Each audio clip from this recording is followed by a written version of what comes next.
পেঁয়াজ কাটলাম, মরিচ কাটলাম, তারপর লবণ দিয়ে দিলাম পেঁয়াজ মরিচ গোড়া গোড়া গোড়া।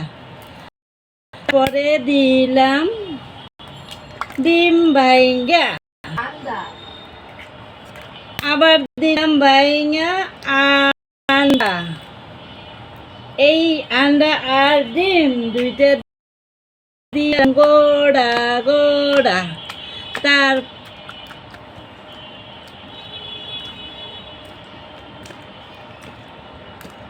এই দিলাম গোড়া গোড়া গোড়া গোড়া গোড়া গোড়া হয়ে গেছে।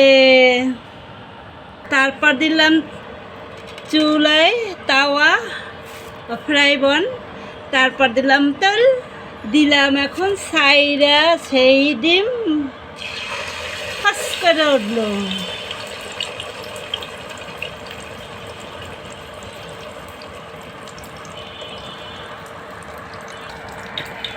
ডিম দিলাম আবার উল্টাইয়া।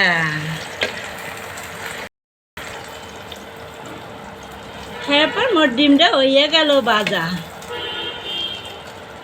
দেখছেন বন্ধুরা, এইভাবে করে ডিম ভেঙে বাঁচতে হয়।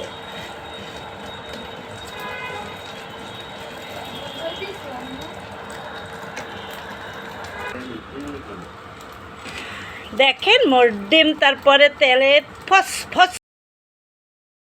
এমনি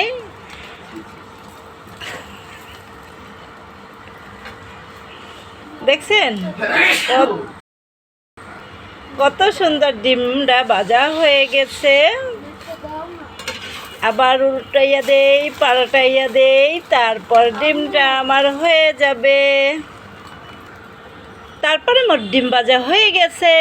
এই যে দেখেন ডিম ভাজাটা কত সুন্দর হয়ে গেছে, আল্লাহ ভেঙে গেছে। তো কে কে এরকম ডিম ভাজতে পারেন